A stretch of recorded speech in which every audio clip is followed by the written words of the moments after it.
Bom dia, graça e paz seja com todo mundo. Quando recebi esse convite de falar sobre o céu, eu quase desisti. É porque eu não fui lá ainda. Uma vez que eu for lá e voltar, como alguns já fizeram, nesse caso eu falaria com muito mais segurança. Agora, sobre dois livros que foram mencionados apenas de alto por alto, é o Descanso Eterno dos Santos. Este é o livro que Richard Baxter escreveu há 400 anos quase passados. Mas tem sido um best-seller de lá para cá. É um livro especial. Alguém leu esse livro e disse, mudou o meu ministério. Bem, Baxter era assim mesmo. Ele chegou na cidade de Kidderminster e era uma das cidades mais condenáveis em termos de pecado. Para lá, lava-jato era normal. Quando ele, depois de 40 anos de ministério, ele esperava ficar lá talvez 10 anos antes de morrer, mas Deus prolongou sua vida. Era a cidade mais santa da Inglaterra. Era um homem que Deus usou de uma forma especial. Esse livro é chamado Céu, que eu recomendo altamente, de Joni Eareckson Tada. É um livro que uma pessoa que tem 40 anos de cadeira de rodas e que espera no futuro, ao ser transferido desta vida para outra, que ela recuperará suas pernas, seus braços, porque ela é quadriplégica, e terá a alegria de novamente poder andar, brincar e correr lá no paraíso. Então ela tem pensado muito sobre o céu. E o livro é altamente recomendável. Ambos desses livros têm desconto de mais ou menos 40%. A lista de preços não chegou para me dizer quanto que é, mas esse deve estar em 25% e outro também mais ou menos 25%. Mas se não tiver dinheiro, leva de graça. Não. Para dinheiro não vai se usar no céu, eu estou chegando lá, não vou precisar. Graças a Deus. Bem, como que é o céu? A Bíblia fala bastante dessa realidade que nós chamamos do céu. Eu vou ler um pequeno trecho da palavra de Deus em 2 Coríntios, capítulo 5, versículos 1 a 10, só para nos situar. 2 Coríntios, capítulo 5.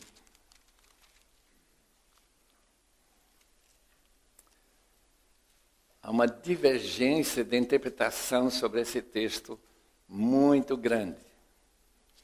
Meu colega, que me levou até Edimburgo para fazer o doutorado, ele interpretou esse texto completamente diferente do que eu interpreto. Então, vamos ter que esperar para lá para ver quem está certo. Ele já está lá, ele já sabe que é a melhor maneira de interpretar esse texto. Diz assim, sabemos que, se for destruída a temporária habitação terrena em que vivemos, temos da parte de Deus um edifício, uma casa eterna nos céus. Não construída por mãos humanas. Enquanto isso, gememos, desejando ser revestido de nossa habitação celestial. Porque estando vestidos, não seremos encontrados nus.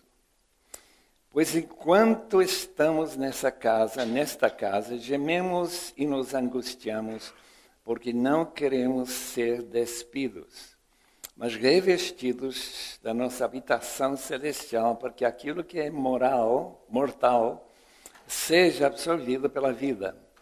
Pois Deus que nos preparou para esse propósito, dando-nos o Espírito como garantia do que está por vir. Portanto, temos sempre confiança e sabemos que, enquanto estamos no corpo, estamos longe do Senhor. Porque vivemos por fé e não porque le vemos.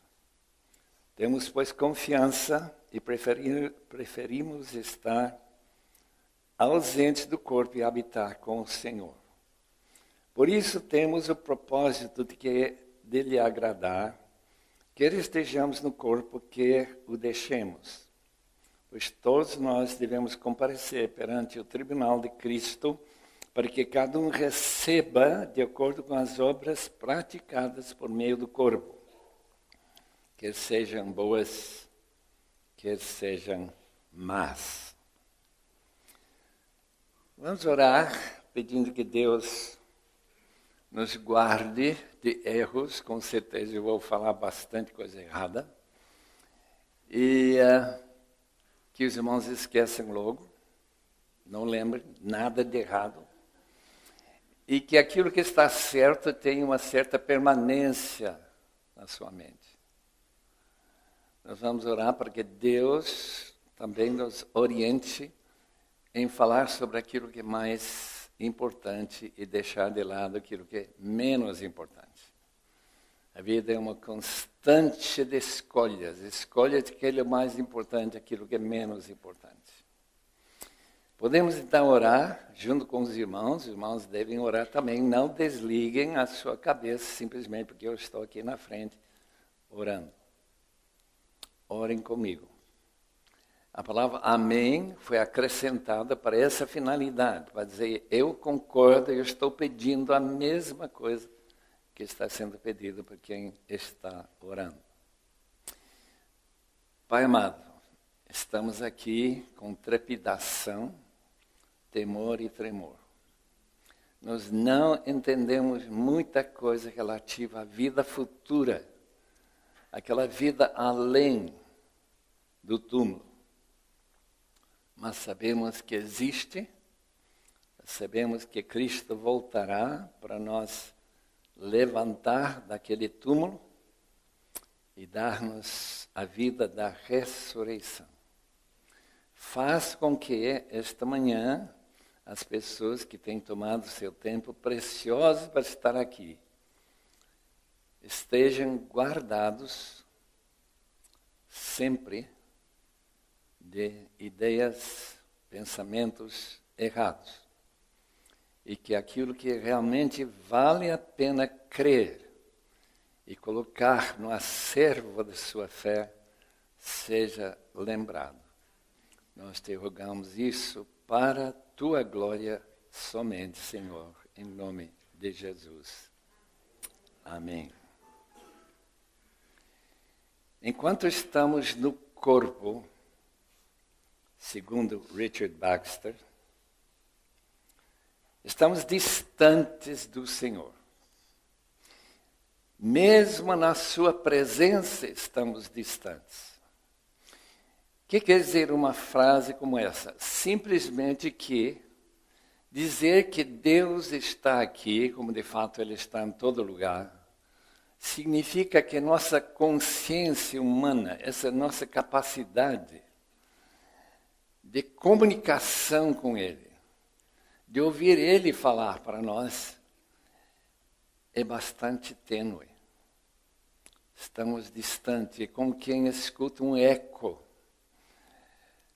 como lá na Grécia, onde aquela profetisa ficava lá gritando numa fenda na rocha, no Monte Parnaso, e voltava o eco, então ela interpretava esse eco. Às vezes nossas interpretações são da mesma qualidade. Ela disse, por exemplo, quando veio o rei da Pérsia, se eu devo lutar contra a Grécia ou não, ela diz, um rei importantíssimo vai ganhar. E assim foi a interpretação da palavra dela. Irmãos, a distância de Deus. O que este texto acaba de falar é uma distância que será fechada no dia que nós chegarmos no paraíso. Lá na cruz, Jesus fala para aquele criminoso: hoje estarás comigo no paraíso. Jesus está lá, ele também vai para lá, nesse mesmo dia. De modo que essa distância que para nós é uma barreira, vai ser removido no céu. Isso vai ser a grande bênção de estar lá. Disse o apóstolo Paulo em 1 Coríntios 13, nós o veremos face a face. A presença será tão próxima que nós veremos ele face a face. Venha teu reino é um dos pedidos do Pai Nosso. Todos conhecem muito bem esse pedido. Venha o teu reino. Por que estamos pedindo que o reino de Deus, Pai, estamos endereçando nossa oração ao Pai, que o seu reino venha? É porque justamente não se vê Deus reinando claramente, a não ser na regularidade das estrelas, do sol e todas as outras bênçãos, das estações, da mudança de dia após dia. Tudo isso nós vemos Deus regulando, mas os eventos no mundo, isso que esperamos que mude bastante com a volta de Cristo. E essa volta, segundo a palavra de Deus, Mateus, por exemplo, 8, versículo 11, os irmãos querem dar uma olhada nesse interessante texto, que é uma das primeiras referências ao céu em Mateus. Mateus 8, 11.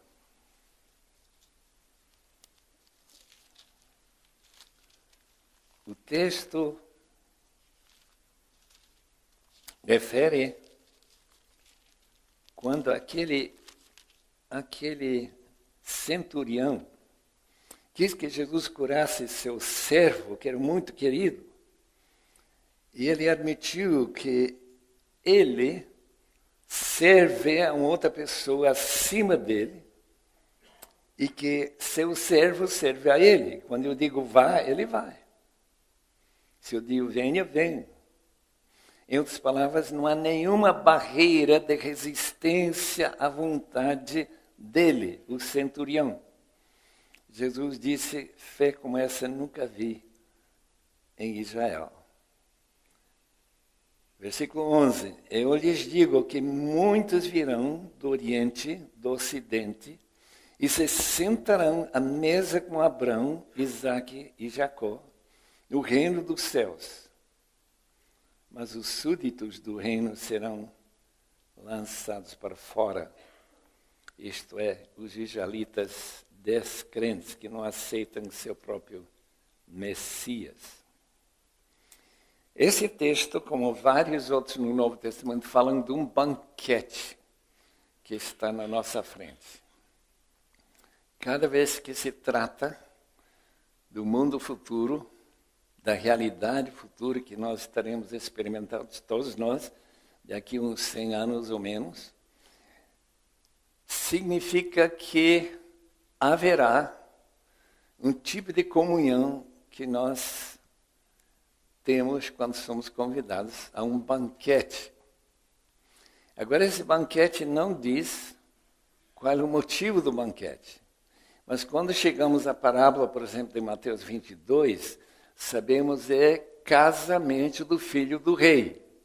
E nós então temos no Novo Testamento essa referência à noiva que na sua volta vai ser o dia em que se celebrará essa fase tão impressionante da mesa que alguém tentou pintar numa mesa que vai quilômetros, porque tem muita gente para sentar nessa mesa.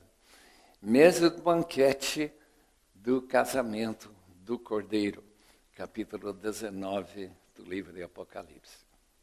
Então, essa referência é falada aqui justamente por causa de Jesus olhar bem além dos limites de Israel, de Abraão, Isaque e Jacó e os seus filhos, descendentes, os israelitas.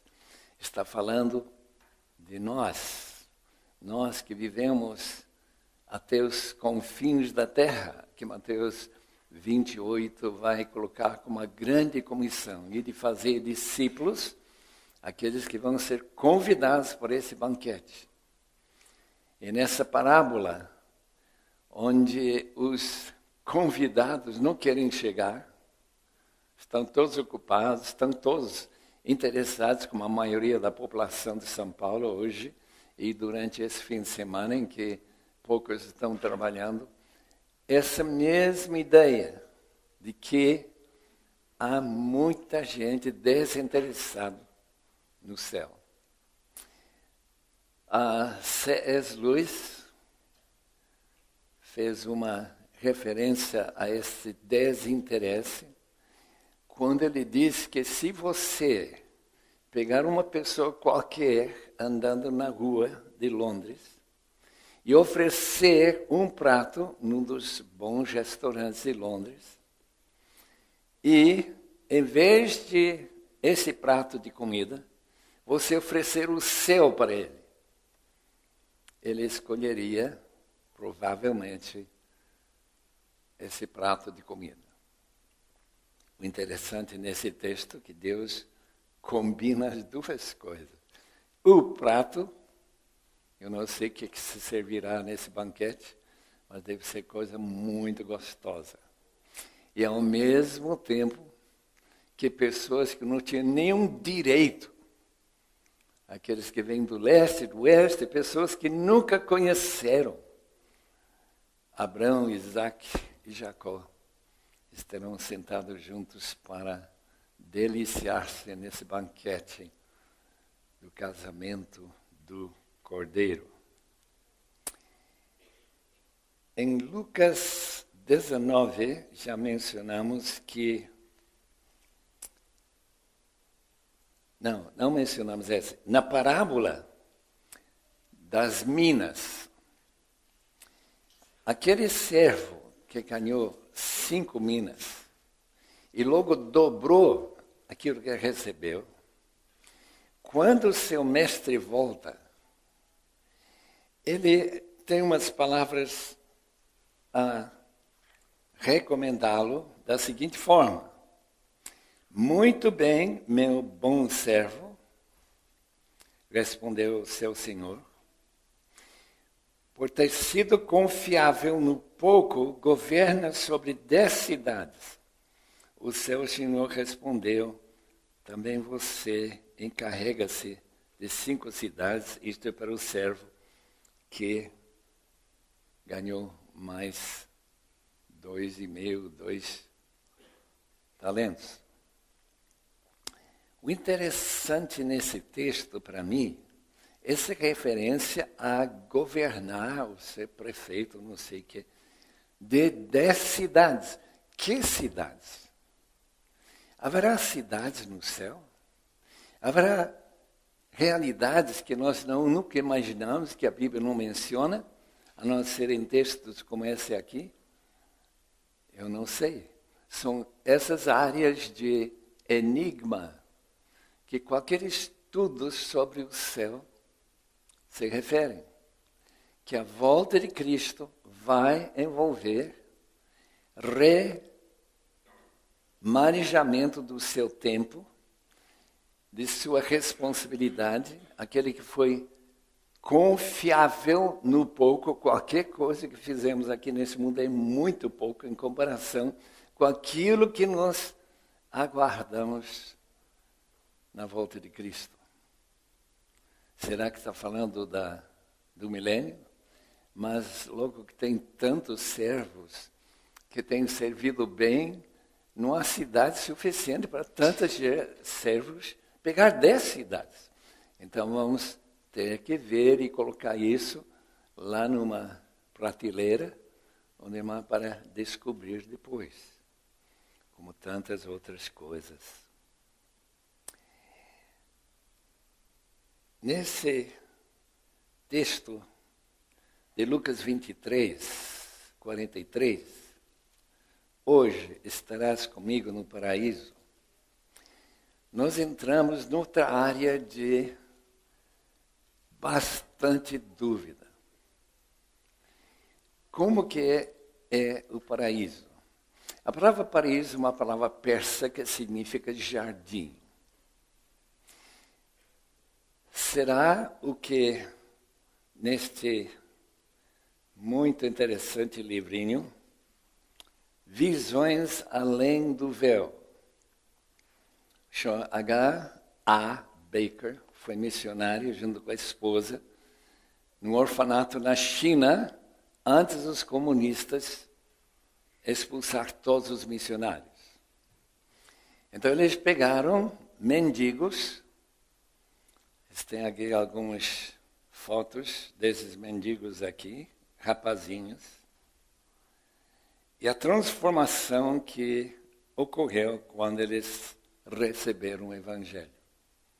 E uma boa parte deles, de fato, recebeu o Evangelho.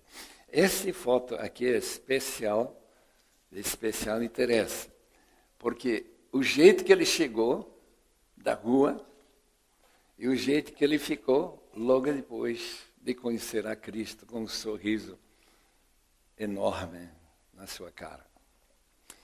O que esse livro vai contando, e aqui os irmãos vão ter que aceitar o que não dá para comprovar que seja verdadeiro. Como é o paraíso? Como será? Por quê? Porque várias dessas crianças, no avivamento que ocorreu lá no orfanato, em que essas crianças, começando com confessar os seus pecados e chorar diante do Senhor, foram arrebatados até o paraíso. E eles voltam, o Shobeika, aquele missionário, diz, nós não ensinamos eles sobre o paraíso. Mas eles nos ensinaram como que era o paraíso.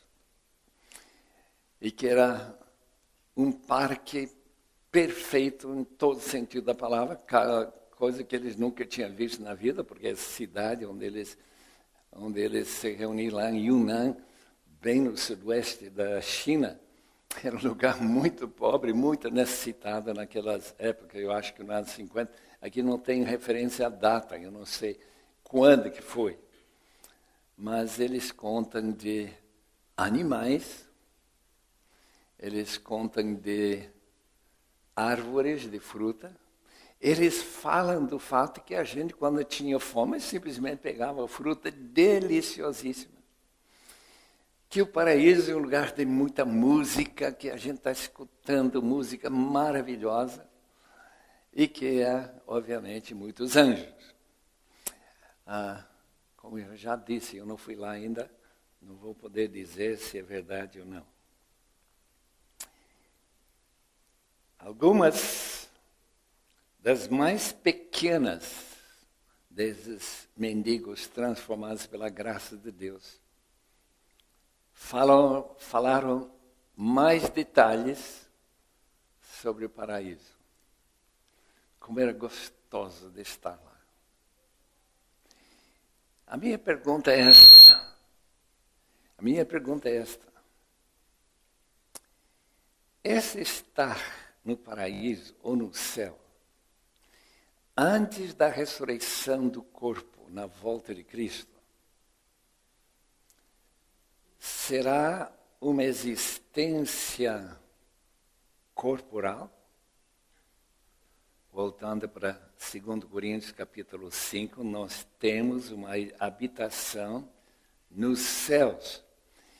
Essa habitação que receberemos na ressurreição do corpo, quando os corpos se juntam com as almas que virão com Cristo, e o fato que em 1 Tessalonicenses 4, texto que eu quero ver mais tarde, é simplesmente uma realidade em que aquele período chamado intermediário é um tempo de dormir. E agora? Por que usar a palavra dormir para ser o lugar onde a gente vai estar brincando, sendo crianças, deliciando, passando a mão nos animais, andando no elefante e assim por diante, como eles escrevem? Não sei. É por isso que eu estou bem ansioso de chegar lá. E parece que não vai demorar muito. Eu sei que a maioria não está muito ansiosa.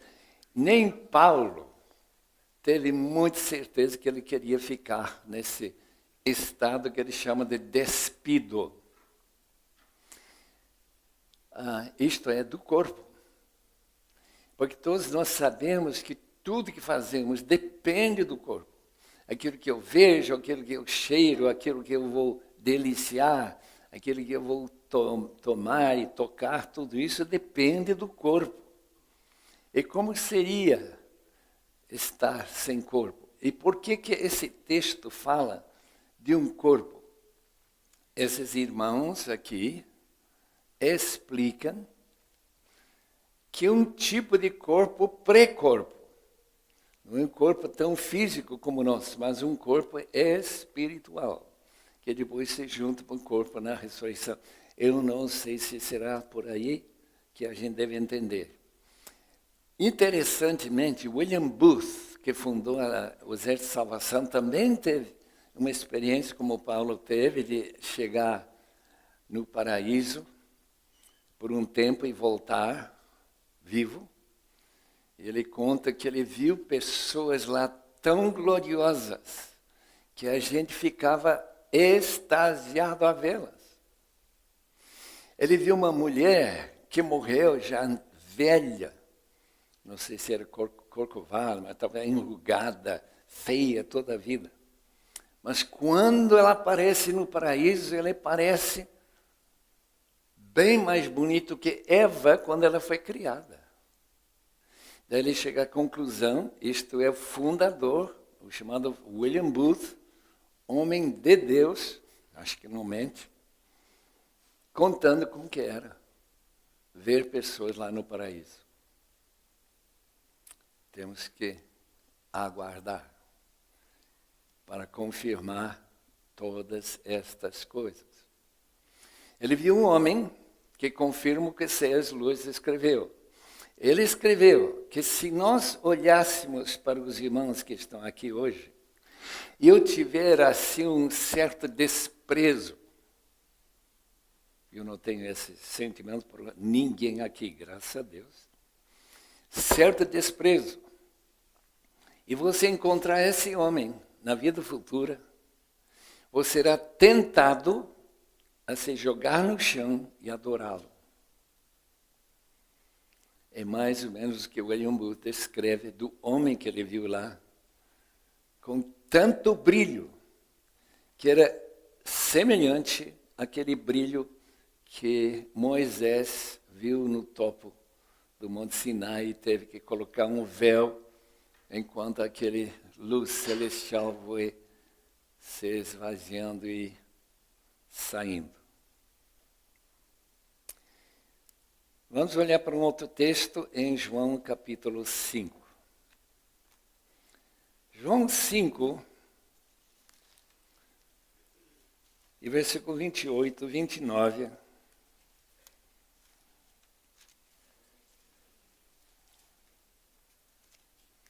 E 29. Diz o seguinte: não fiquem admirados com isto. Esta cura daquele homem do tanque de Betesda. Porque está chegando a hora em que todos os que estiverem nos túmulos ouvirão a sua voz, a voz do Filho do Homem, e sairão. Os que fizeram o bem ressuscitarão para a vida. e os que fizeram o mal ressuscitarão para serem condenados. Por mim mesmo nada posso fazer, eu julgo apenas conforme ouço. Jesus está em subordinação ao Pai. Meu julgamento é justo, pois não procuro agradar a mim mesmo, mas aquele que me enviou. Sairão do túmulo, ressuscitarão para a vida. A impressão que eu tenho quando eu leio isso é que pessoas que já foram, a minha mãe deixou esta vida em 59, no mês de setembro, em Cochabamba. Ela está sepultada, quer dizer, o corpo dela está sepultado em Cochabamba, num nicho. Eu fui lá ver com os meus olhos. Meu pai faleceu em 78. Era missionário na Bolívia, como a grande maioria dos irmãos já sabem. Então, esses indivíduos, que eu não tenho a mínima dúvida, ressuscitarão para a vida. Mas em que sentido, então, que nós podemos olhar para o paraíso como vida? Quando Jesus disse para aquele criminoso, hoje estarás comigo no paraíso, a minha pergunta é esta: mas ele está consciente do fato que ele está com Jesus? Ele vai estar deliciando dos benefícios do paraíso, como este livro descreve, e que aquelas crianças que voltaram para escrever como que é para os seus cuidadosos missionários que cuidaram deles. Essa pergunta. Tanta pergunta surge quando a gente começa a estudar o céu. Como que é esse céu? Randy Alcorn, num livro recente que ele escreveu bem amplo sobre o céu, ele diz que nós não devemos imaginar que o céu é nosso destino. Nosso destino não é o céu. Nosso destino é esta terra reciclada, chamada Nova Terra. Por quê? Porque estaremos com corpos. Ressuscitar significa ressuscitar no seu corpo. E estar consciente de todas essas capacidades que o corpo tem. Eu não sei como que os anjos sentem, eu não sei nada sobre como que é viver desincorporado como os anjos. Mas eu sei como que é viver no corpo, porque já estou aqui um bom tempo, no corpo. E que a esperança da ressurreição, ao ouvir a voz do Filho do Homem, em capítulo 5 de João, é ressuscitar para a vida. E não estarmos mais dormindo. O que significa isso? Quando chegarmos em 1 Tessalonicenses, capítulo 4. Novamente, ignorância, irmãos. Ignorância.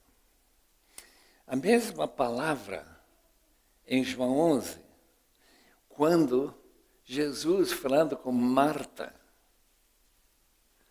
disse: eu sou a ressurreição e a vida. Quem crê em mim, ainda que morra, vai para o sepulcro, como minha mãe e meu pai, ressuscitará. Isto é, para a vida. E quem crê em vive-me, não morrerá nunca. Então, há duas maneiras de olhar para essa palavra morte, e que significam totalmente opostas ideias. A ideia de reviver dentro do corpo, alguma coisa que, segundo Randy Alcorn, é para esta vida humana na Terra. E aquela vida que não acaba e que se chama dormir. Lázaro, capítulo 11 de João, está dormindo. Não sei. Essa palavra me intriga. Sabe por quê? Porque eu não encontro ideias católicas no Novo Testamento, na Bíblia, sobre esse período intermediário de atividades. Os santos, Maria, todos envolvidos com atividade, especialmente em implorar que Jesus faça alguma coisa em favor de outras pessoas, uma espécie de teologia da prosperidade. Nada disso a gente encontra. Estar com Cristo, sim, que Paulo diz em Filipenses, é muito melhor estar com Ele. Mas não diz que a gente terá alguma atividade. Eu quero, mais tarde, examinar capítulo 12 de Hebreus. Mas, até chegar lá, não há nenhuma referência à atividade. Certamente não que a Igreja Católica inventou a ideia de que aqueles santos especialmente importantes têm capacidade de proteger a gente, colocam uma cruz lá, e então ele vai, Santo Expedito, eu não sei o que ele faz, mas são os santos que estão bem ativos neste período entre a morte e a ressurreição dos seus corpos. Capítulo 14 de João vai fazer uma referência à casa do Pai, em que há muitos aposentos. A velha versão de Tiago, 1611, diz mansões. É interessante que essas crianças, quando eles chegam nas suas casas, nas suas mansões, usam essa palavra, e que tudo é demais lindo, demais mesmo. Ninguém imagina como tudo é assim, ouro e brilhante, tudo mais. Mas eu não creio que esse texto aqui, de João 14, está se referindo a esse tipo de mansão. Aliás, a tradução que o pastor dessa igreja apoiou, porque lembra que foi ele que chefiou a equipe que fez a tradução da NVI, usou a palavra aposentos.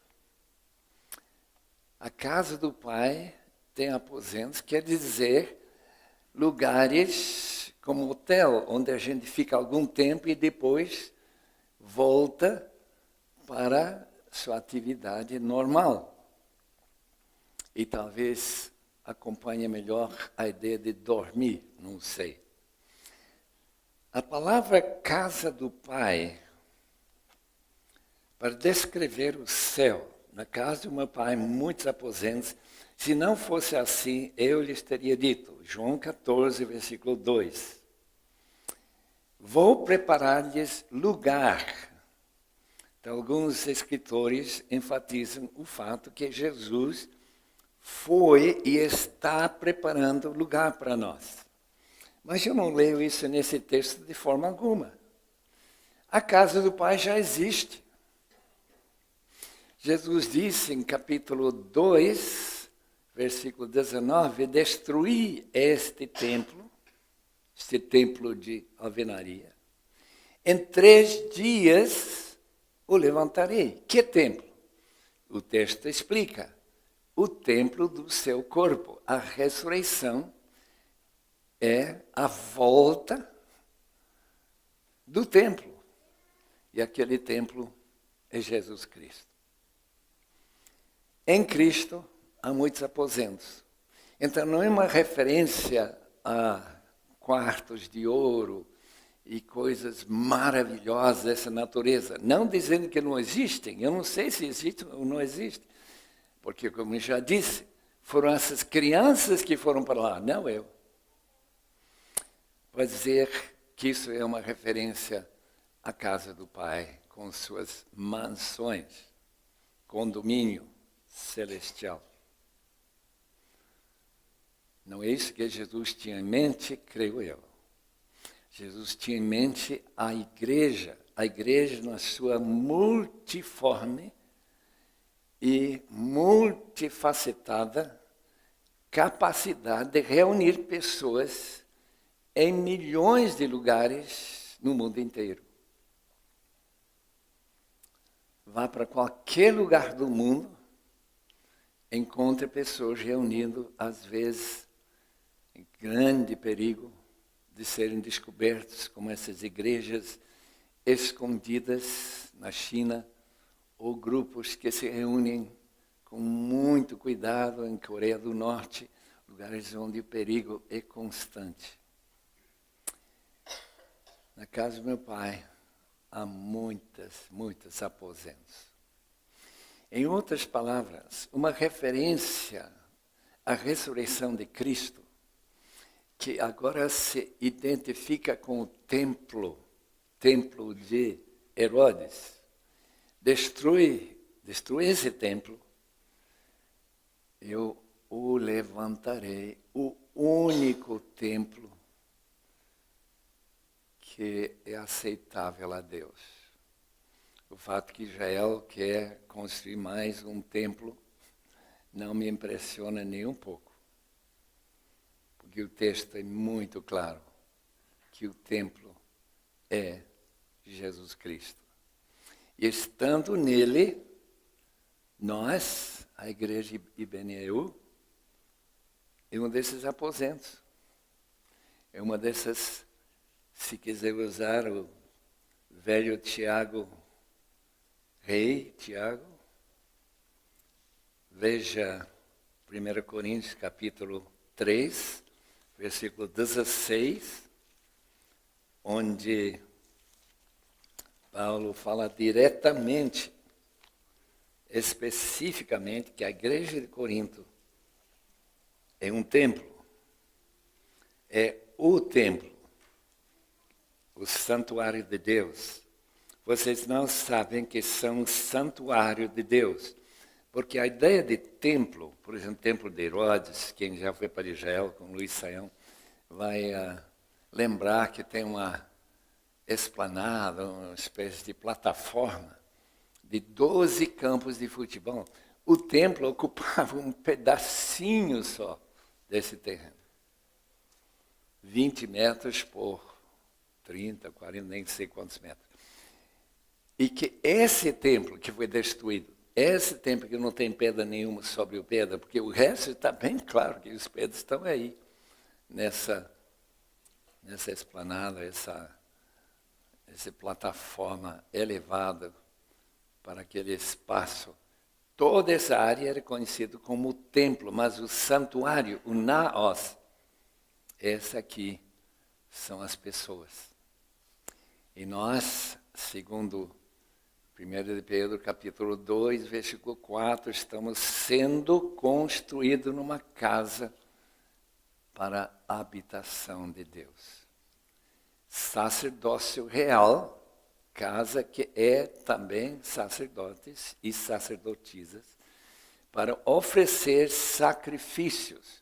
Sacrifícios não de sangue de animais, mas de oferecer serviço ao Senhor Jesus em tudo que fazemos, glorificando como Ele deseja. Nós teremos a oportunidade para os irmãos fazerem perguntas depois.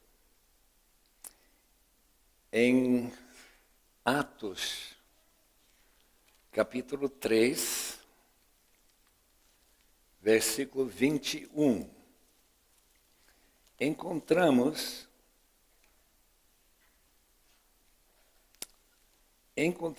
uma referência a esse período celestial que é descrito da seguinte maneira: é necessário que Jesus permaneça no céu até que chegue o tempo em que Deus restaurará todas as coisas. A restauração de todas as coisas, na mente de Pedro, com certeza refere-se, minha opinião, é de um novo céu e nova terra. Ele permanecerá até ele voltar. E, como falou há muito tempo por meio de meus santos profetas, pois disse Moisés, o Senhor Deus, de levantar dentre seus irmãos um profeta como eu. Que tipo de profeta era Moisés? É um profeta rei. É um profeta que vive a realidade da vontade de Deus, mas que também governa com cetro de ferro absoluto. Então, uma referência possivelmente ao período de milênio. Esse período em que nós estamos lá, que estamos gozando agora, esperando, evangelizando o mundo, para que haja muitos filhos de Deus, que ele permanecerá até chegar o tempo que Deus restaurar todas as coisas. E, versículo 20, para que venham tempos de descanso da parte do Senhor, ele mande o Messias, o Cristo, o qual lhes foi designado Jesus. A segunda vinda, porque ele já tinha vindo e Pedro está falando desse período assim. Em Romanos 8, eu quero fazer uma rápida passagem por Romanos 8. Romanos 8, 18, o apóstolo Paulo está referindo-se à volta de Cristo, o chamado revelação dos filhos de Deus. Considero que os nossos sofrimentos atuais não podem ser comparados com a glória que nos será revelada. A natureza criada aguarda com grande expectativa que os filhos de Deus sejam revelados. O que quer dizer isso?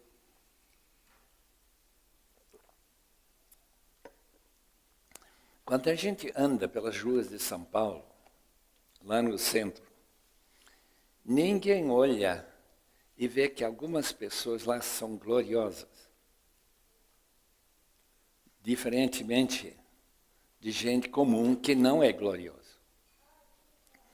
Esse texto está dizendo que o mundo aguarda a glória que descreverá, que dominará a aparência dos filhos de Deus na volta de Cristo.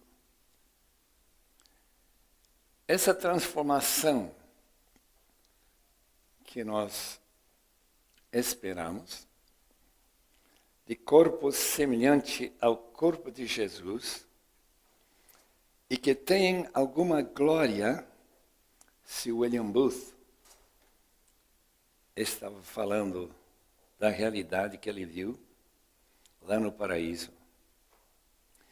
A natureza criada aguarda com grande expectativa que os filhos de Deus sejam revelados, pois ela foi submetida à inutilidade ou futilidade, não pela sua própria escolha, mas por causa da vontade daquele que sujeitou, na esperança de que a própria natureza criada será liberada da escravidão, da decadência em que se encontra, recebendo a gloriosa liberdade dos filhos de Deus. Irmãos, pensem comigo por um instante o que Paulo está dizendo. a natureza criada aguarda com grande expectativa os filhos de Deus, pois ela foi submetida à inutilidade ou futilidade ou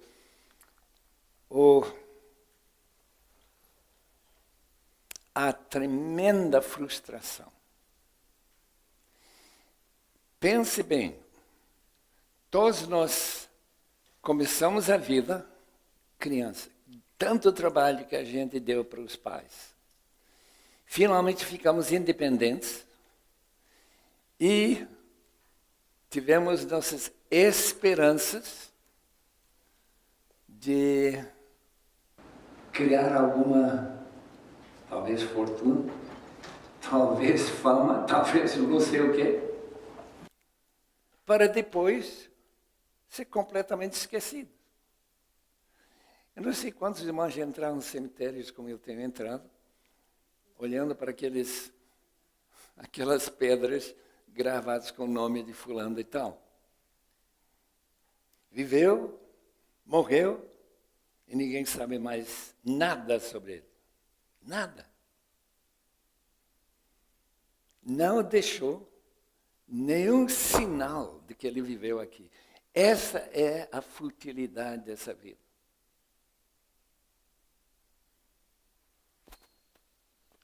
Eu não sei que você fosse Einstein. Então você deixa a fórmula que vai fazer a bomba atômica, que vai ser parte da última guerra. E vai matar não sei quantos milhões de habitantes da Terra.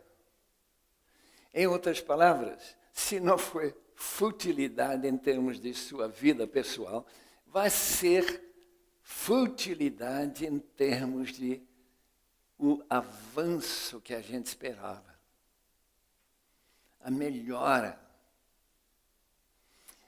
Nós estamos vivendo só durante a minha vida, ou, se quiser, incluir a vida do meu pai. Meu pai nasceu em 1896.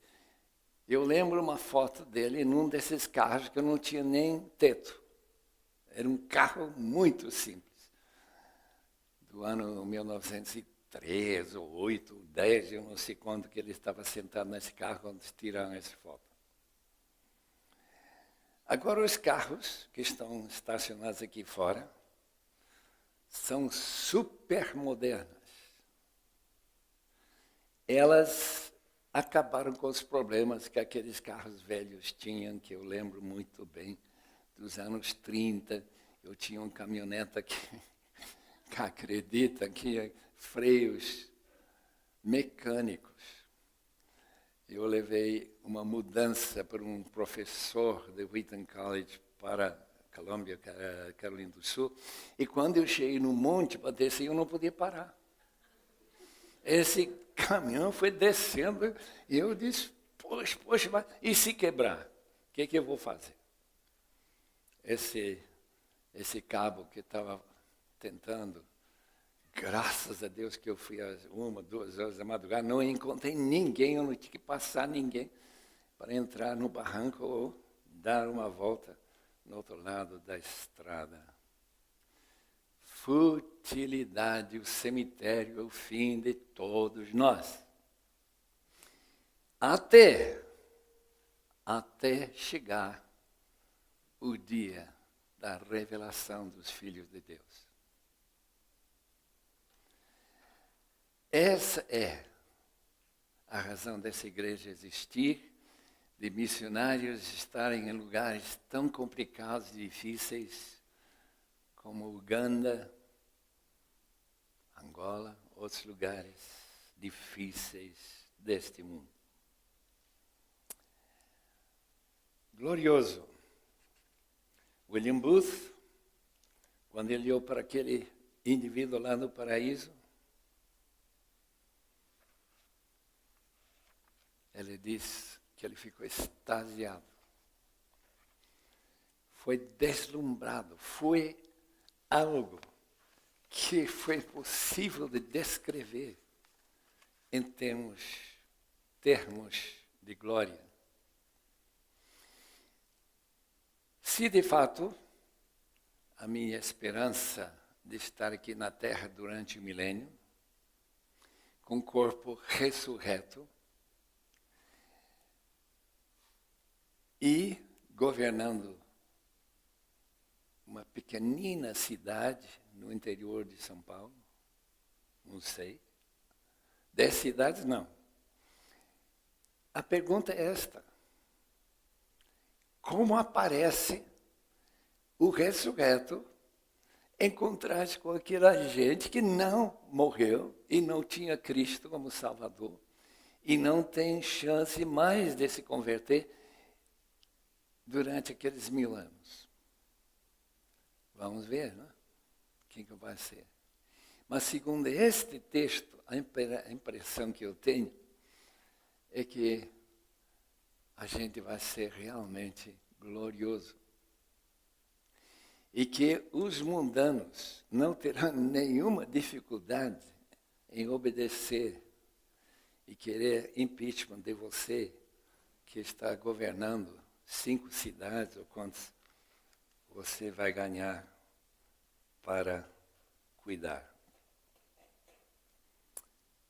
Pessoas gloriosas, pessoas que refletem, se William Booth está certo, a glória celestial andando na terra. A glória de anjos. Não sei quantos irmãos têm falado com pessoas que têm visto anjos e sempre luz aparecendo. Deus é luz e aqueles que vivem nesta luz, essa conexão, essa proximidade de Deus, serão gloriosos, segundo nosso texto.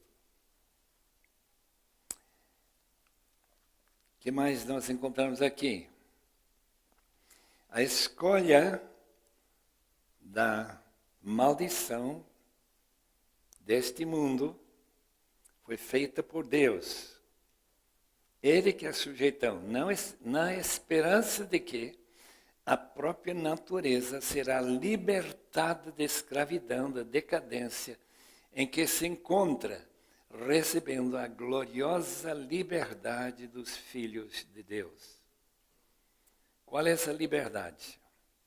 A liberdade gloriosa de que você vai poder fazer alguma coisa que vale a pena fazer sem cansaço nenhum, apenas puro prazer. Puro prazer. Vamos imaginar que nós temos aqui alguém que recebeu o talento de pintar como Rembrandt, ou Van Gogh. Eu vivi na casa de um senhor Widener, quando era seminarista. As pinturas que ele tinha nessa casa hoje valem até 100 milhões de dólares cada uma. Até 100 milhões. Um quadro só. Então você vai pintar um quadro como esse. Já pensou?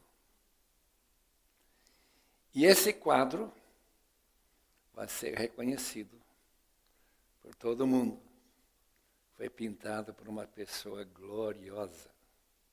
Uma pessoa com talento, uma pessoa que fez algo que não será condenado à futilidade. Eu estou aguardando isso com bastante ansiedade. Glória a Deus.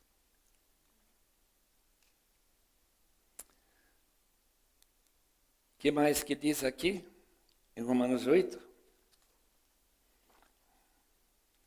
Sabemos que toda a natureza criada geme até agora, como em dores de parto. Qual é esse parto? Para produzir a nova terra e novos céus, em que, como diz Abacuque, ficaria cheio da justiça. E versículos 38, 39, de capítulo 8 de Romanos. Pois estou convencido que nem morte, nem vida, nem anjos, nem demônios, nem o presente, nem o futuro, nem quaisquer poderes, nem altura, nem profundidade, nem qualquer outra coisa na criação será capaz de nos separar do amor de Deus que está em Cristo Jesus, nosso Senhor. Essa frase, que nem morte pode separar-nos de Deus. Como é que estar morto e estar junto com Deus? Esse é o privilégio que o cristão verdadeiro, regenerado, salvo pela graça de Deus terá. Em outras palavras, se a ideia de dormir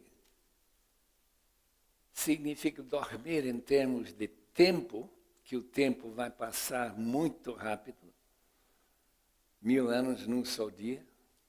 Se for essa a mudança vai ocorrer depois de eu morrer, a volta de Cristo vai ser sempre breve, eu venho logo, logo, logo. Todo o texto que fala sobre a volta de Cristo ele virá logo. Então virá logo para alguns e para outros vai demorar mais 1000 anos, quem sabe, 500 anos, eu não tenho ideia. Mas o fato de que a morte não pode separar-nos de Deus, nem vida, quer dizer que a gente terá comunhão, mesmo naquele sono, se existe, da alma. Vamos estar no paraíso, aguardando essa maravilhosa vinda de Cristo. Como está nosso tempo? Eu não marquei.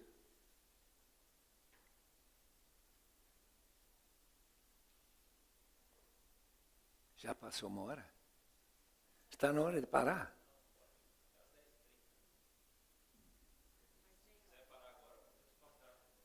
Mas não era 1 hora, depois parar, depois mais 1 hora? E depois? Perguntas? Tá bom. Vai ter bastante pergunta, eu sei. Porque eu tenho bastante pergunta também. Muito bem. 1 Coríntios 2:9. 1 Coríntios 2:9.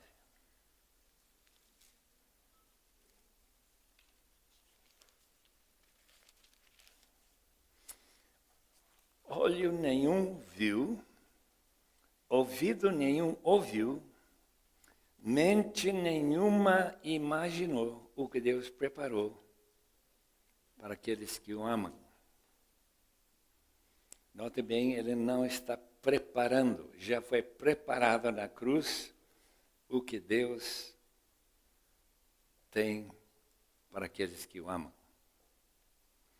Mas o interessante, olho nenhum viu, ouvido nenhum ouviu, mente nenhuma imaginou, que levanta dúvidas acerca de qualquer descrição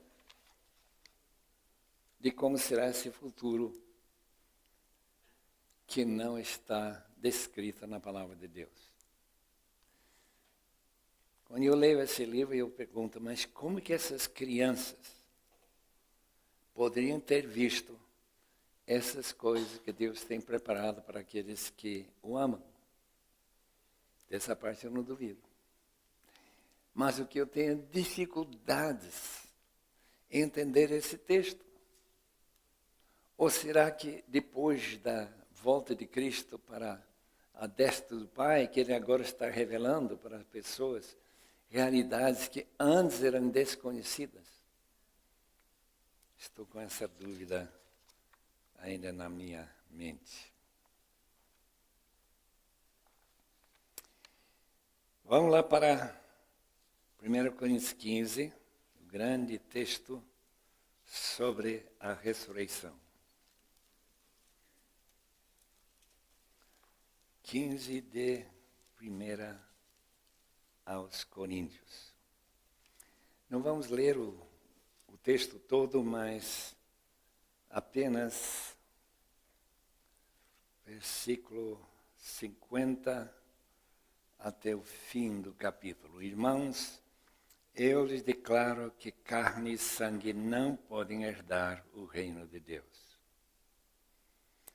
O reino de Deus, portanto, não vai ter corpos como nós temos. Outro tipo de corpo. Nem o que é perecível pode herdar o imperecível. Eis que eu lhes digo um mistério, nem todos dormiremos, lá está essa palavra dormir novamente, mas todos seremos transformados num momento, num abrir e fechar de olhos, ao som da última trombeta, pois a trombeta soará, os montes ressuscitarão incorruptíveis e nós seremos transformados. Pois é necessário que aquilo que é corruptível se revista de incorruptibilidade, e aquilo que é mortal se revista de imortalidade, quando, porém, o que é corruptível se revestir de incorruptibilidade, e o que é mortal de imortalidade, então se cumprirá a palavra que está escrita: a morte foi destruída pela vitória. Onde está, ó morte, a sua vitória? Falando para a própria morte. Onde está, ó morte, o seu aguilhão? O aguilhão da morte é o pecado e, naturalmente, a condenação que o pecado traz. E a força do pecado é a lei, porque a lei é aquilo que foi desobedecida. Mas, graças a Deus, que nos dá vitória por meio de nosso Senhor Jesus Cristo. Portanto, meus amados irmãos, mantenham-se firmes e que nada os abale.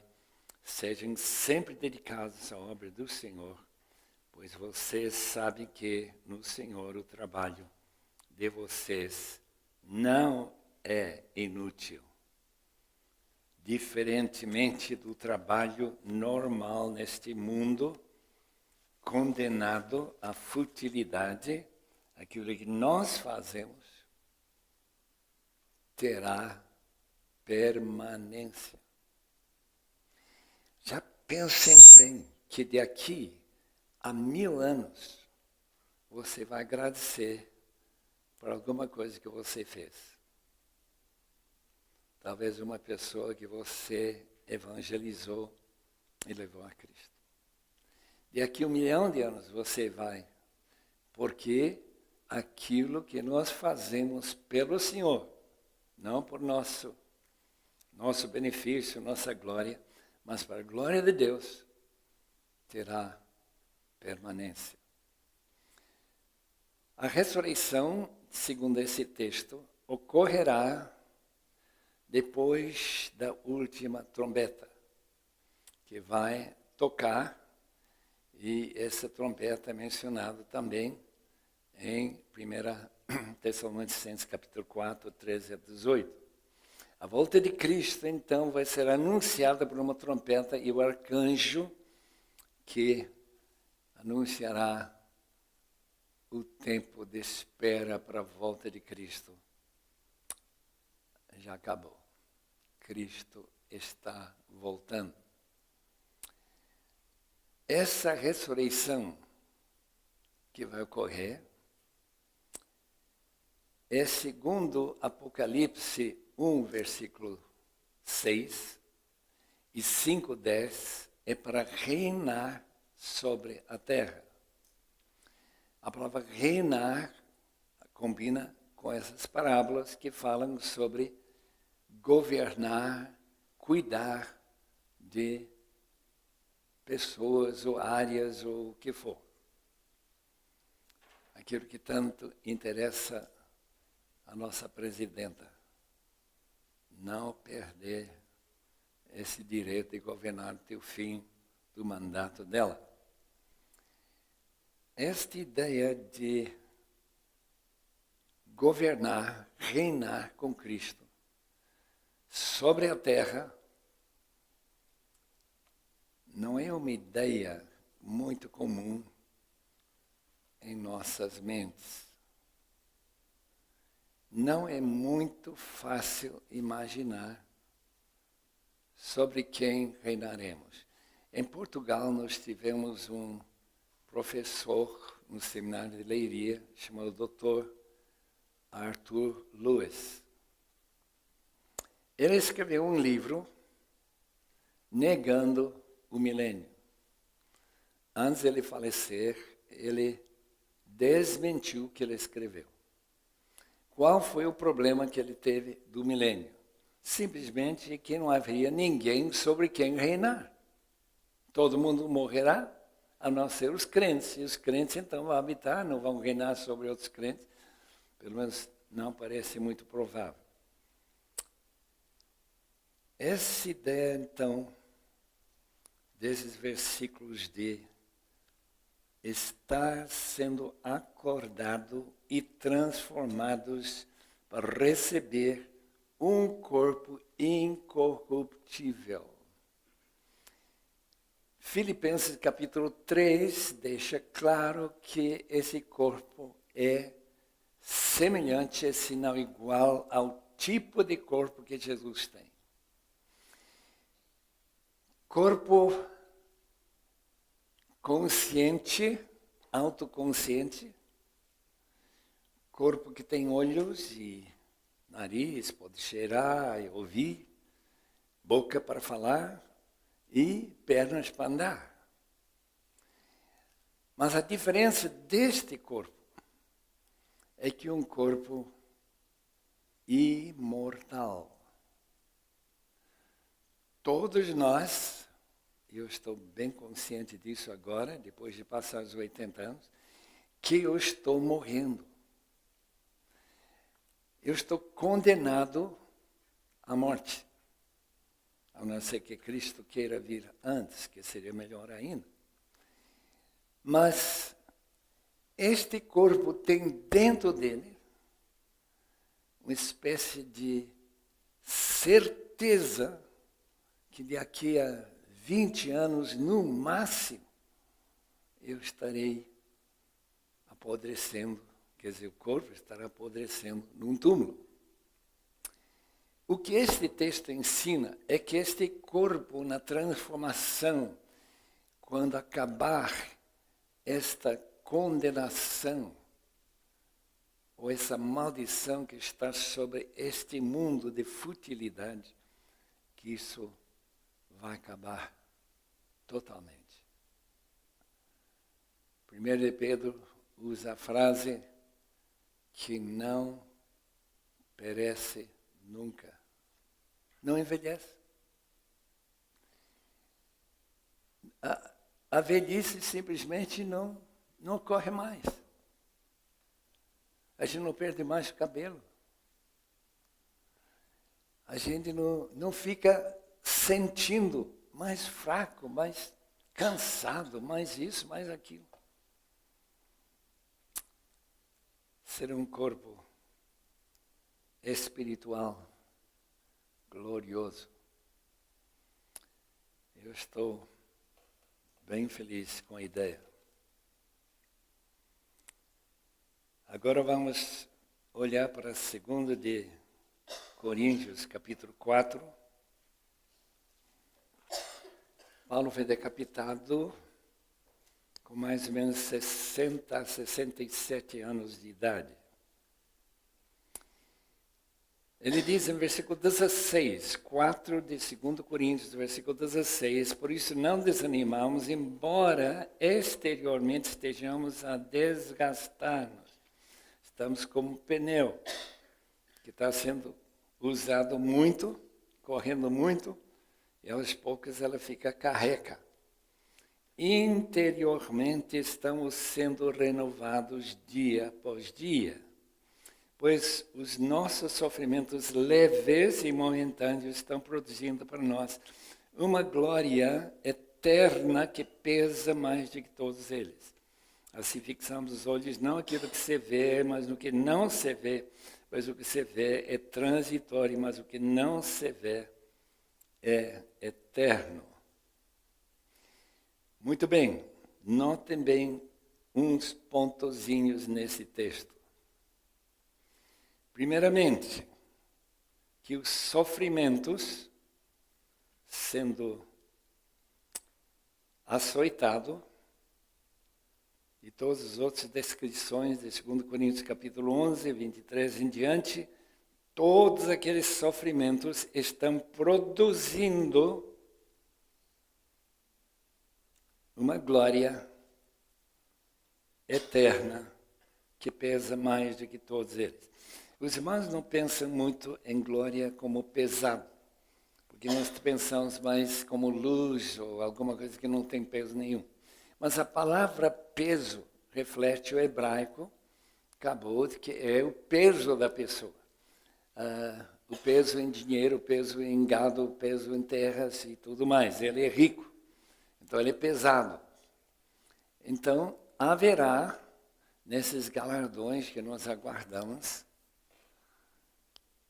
aqueles que sofrem mais receberão galardões mais pesados, mais gloriosos. Vai ser muito bom, né? Então, quando você passa lá para a Coreia do Norte como missionário, e você logo vai ser preso num campo de concentração. E lá você vai sofrer e sofrer e sofrer. Mais ou menos como aquela jovem, nem lembro o nome dela, eu acho que é Aung Suk, que escreveu esse livro, Se Eu Pereço, Eu Pereço. Esse livro vale a pena ler. Durante a ocupação da Coreia pelos japoneses, ela ficou presa por quê? Porque ela foi para a dieta japonesa, ela falava japonês, foi educada lá, veio de uma família bastante rica de Pyongyang. Jogou um bilhete no meio daqueles deputados que diz o seguinte: se vocês não param de forçar os pastores a curvarem-se diante dos Shinto, aqueles deuses do Shinto, Deus vai mandar fogo do céu sobre vocês. Uma profecia. Ela foi presa e todo dia ela esperava ser enforcada. Até o dia em que caiu a bomba atômica e tudo foi invertido. Mas o livro é tremendo, porque mostra como uma pessoa, talvez ela nem pensava nesse texto, que os sofrimentos que passamos hoje, por amor a Cristo, produzem para nós um peso de glória muito maior do que os sofrimentos. São leves, são momentâneas, enquanto o peso da glória é eterno. Então, não fiquem tristes se você for preso lá na Coreia do Norte. Fique até alegre, batendo palmas. Bate-me de novo, bate-me de novo. Deixe-me passar mais fome. Mais ou menos como essa moça viveu.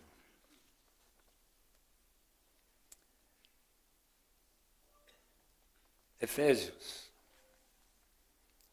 Efésios não tem muito a dizer sobre o céu, além do fato de que, em capítulo 4, Jesus foi para as profundezas da terra e quando ele subiu para as alturas.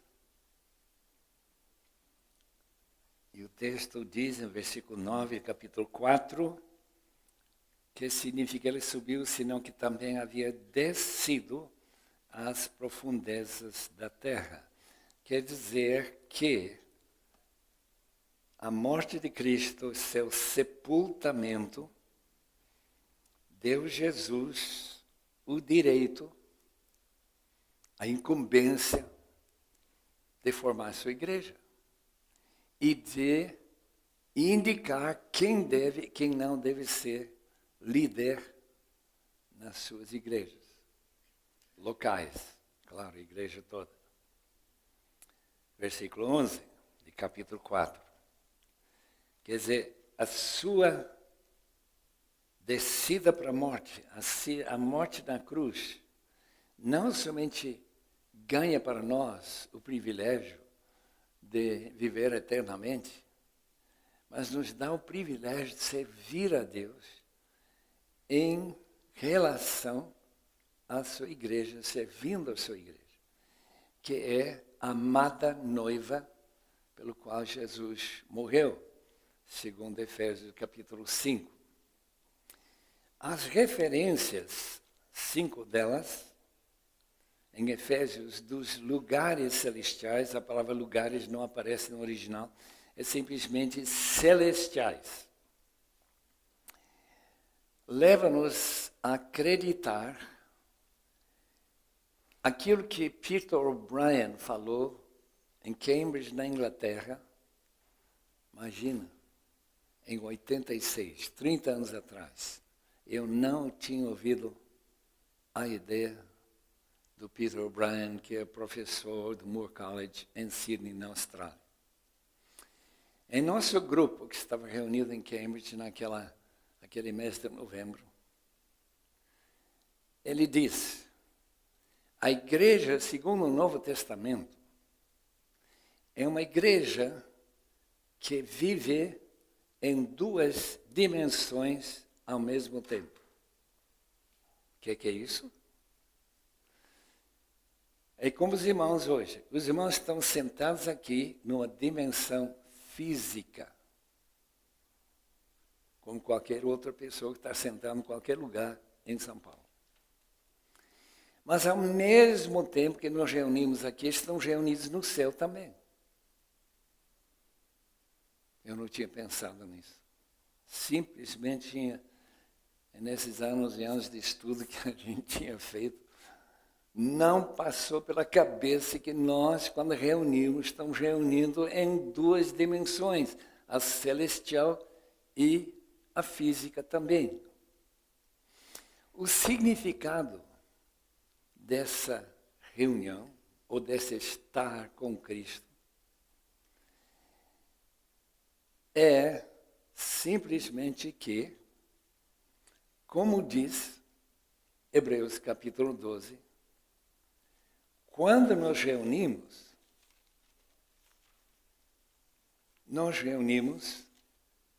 com todos os santos, vivos e mortos, ao mesmo tempo. Eu sei que não entra bem na sua cabeça, não entra bem na minha também. Mas eu vou ler o texto, os irmãos vão ver que é isso que diz, né? Capítulo 12 de Hebreus. Contraste com o Monte Sinai e o medo que o povo tinha. E disse até Moisés: estou apavorado e trêmulo. Versículo 22 de Hebreus 12. 22 de Hebreus 12. Mas vocês chegaram ao Monte Sião, a Jerusalém celestial, a cidade do Deus vivo. Chegaram aos milhares de anjos em alegre ou festiva reunião. A igreja dos primogênitos. Qual igreja é essa? Nós. Nós somos primogênitos, porque estamos ligados ao primogênito de Deus, cujos nomes estão escritos nos céus. Vocês chegaram a Deus, isso todo mundo sabe, juiz de todos os homens, os espíritos dos justos aperfeiçoados, lá estão os santos do Antigo Testamento, e aqueles que já morreram antes de nós, nos últimos 2000 anos, a Jesus, mediador de uma nova aliança, ao sangue aspergido, que fala melhor do que o sangue de Abel. Para dizer de outra maneira, nossa reunião, quando reunirmos amanhã na casa do Senhor, vai ser uma reunião local e universal ao mesmo tempo. Não vamos confundir com a de Macedo, não. Estou apenas falando da universalidade desse texto. Estamos reunidos com os mortos, aqueles santos como Enoque, Noé, Josué, Moisés e todo mundo que estará conosco no céu e que nós pensamos que estão lá, mas estão reunidos conosco. E ao mesmo tempo, sem nós termos a capacidade de ver anjos, milhares de anjos, que eu creio que são milhões. Uma vez saindo da igreja de Jardim das Embuias, a minha esposa, eu não estava lá, estava saindo com outra mulher, levando o seu filhinho. De repente diz, olha, mamãe, tem Jesus lá em cima. Jesus? Onde está Jesus? Ela olhou para lá e não viu nada. Tem 2 Jesus. Agora sabe que não são Jesus, mas são anjos. Não tem 2 Jesus. Ela disse, eu não vi nada. A criança, 3 aninhos, viu. Quer dizer, a realidade desses espíritos dos justos aperfeiçoados. Lembra que capítulo 11, versículo 40 de Hebreus, fala do aperfeiçoamento dos santos do Antigo Testamento, que esperavam a morte de Cristo para que aqueles pecados que estavam sob panos, como se chama, de banho-maria, esperando a vinda de Cristo para a sua morte na cruz, para serem retirados todos os seus pecados. Então, eles se juntam conosco para adorar, junto com todos os santos contemporâneos de todos os países e nações do mundo, e para nós ouvirmos a palavra de Deus e para glorificar a Deus, de modo que quando Jesus voltar, ou quando nós irmos ante sua presença, nós não estranharemos em nada. Estou acostumado.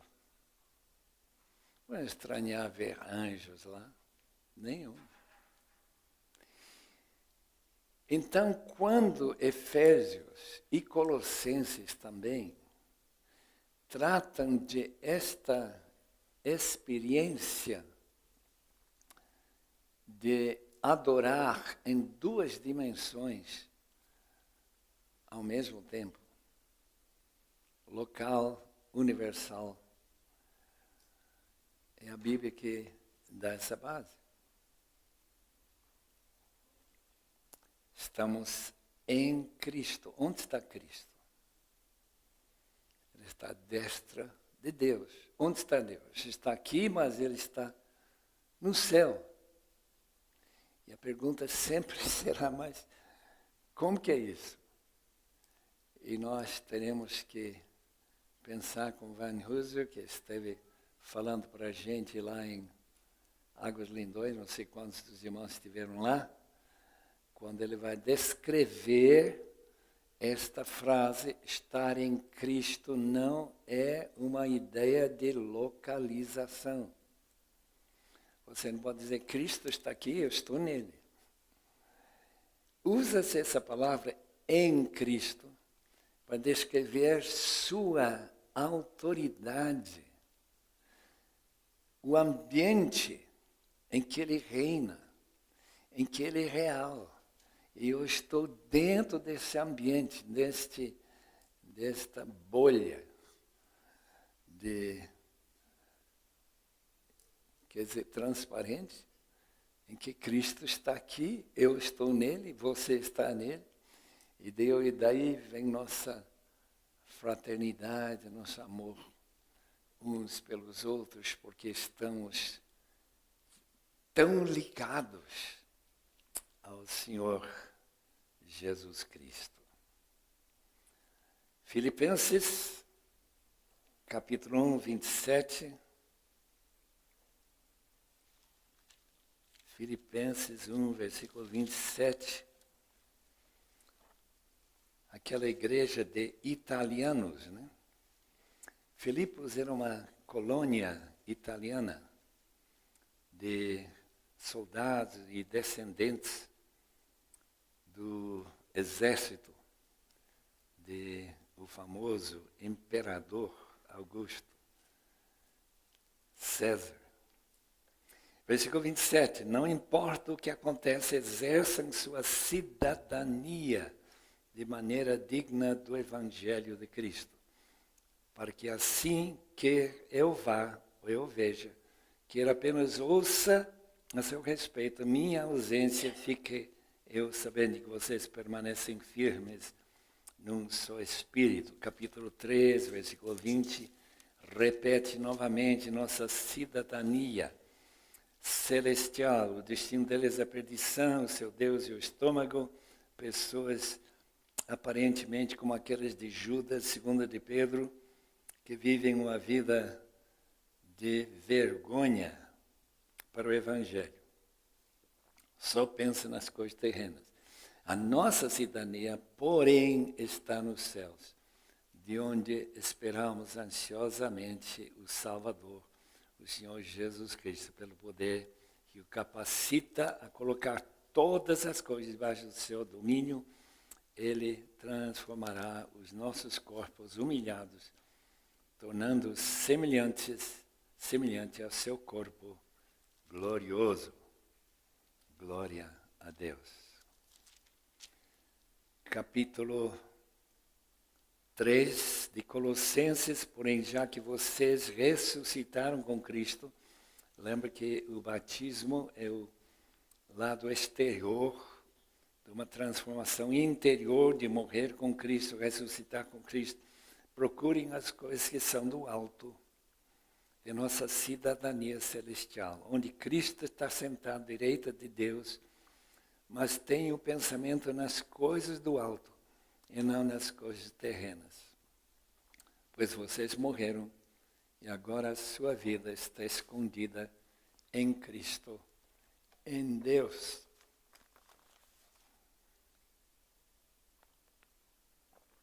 Muito bem.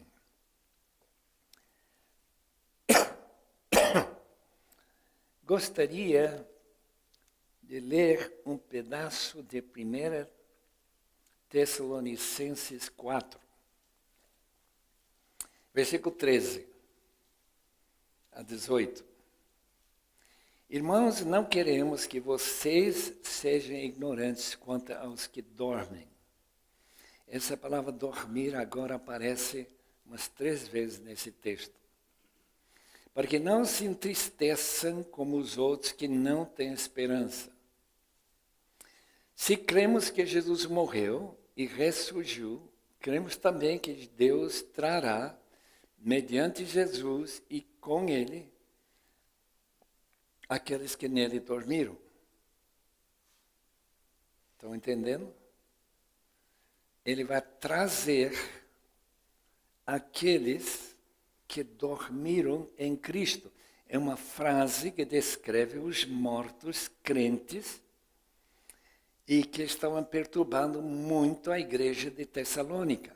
Aparentemente, uma ou mais pessoas tinham morrido desde que Paulo passou lá, que foi muito recente, antes de escrever essa primeira carta aos Tessalonicenses. Dizemos a vocês, pela palavra do Senhor, que nós, os que estivermos vivos, e Paulo espera estar vivo na volta de Cristo, os que ficarmos até a vinda do Senhor, certamente não precederemos os que dormem. Pois dada a ordem, com a voz do arcanjo e o ressoar da trombeta de Deus, o próprio Senhor descerá dos céus e os mortos em Cristo ressuscitarão primeiro. Depois nós, os que estivermos vivos, seremos arrebatados com eles nas nuvens, por encontro com o Senhor nos ares, e assim estaremos com o Senhor para sempre. Pense bem comigo, o que este texto está aparentemente dizendo. Quando chegar o dia da segunda vinda de Cristo, haverá vivos e haverá mortos. Os mortos são descritos como aqueles que dormem em Cristo. Os vivos são aqueles que, transformados no abrir e fechar de olhos, segundo 1 Coríntios 15, só subirão arrebatados. Esse é o primeiro e único texto que fala claramente sobre arrebatamento. Para encontro com Cristo nos ares. Tem pessoas, e são muitas, que acreditam que a igreja de Jesus Cristo, essas centenas de milhões de crentes do mundo inteiro, estarão com Jesus nos ares. Imagina a multidão maior do que o protesto que houve algumas semanas atrás. Nesse encontro, a gente passa, segundo essa teoria, que não é minha, passará 7 anos aguardando o término da evangelização dos povos e tribos e nações que ainda não foram evangelizadas e ganhas para Cristo. Tudo em 7 anos. Olha, vai precisar de muita ajuda angelical, eu vou dizer. Por quê?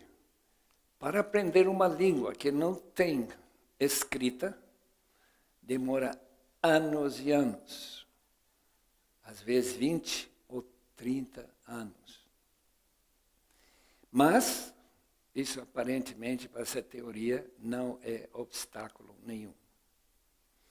Apenas que a palavra de Jesus, Mateus 24, versículo 14, que este evangelho do reino será pregado a todas as nações, etnias. Mesma palavra que se usa também em capítulo 28, versículo 19, de fazer discípulos de todas as etnias, batizando em nome do Pai, do Filho e do Espírito e ensinando-os a guardar todas as coisas que eu vos tenho ensinado.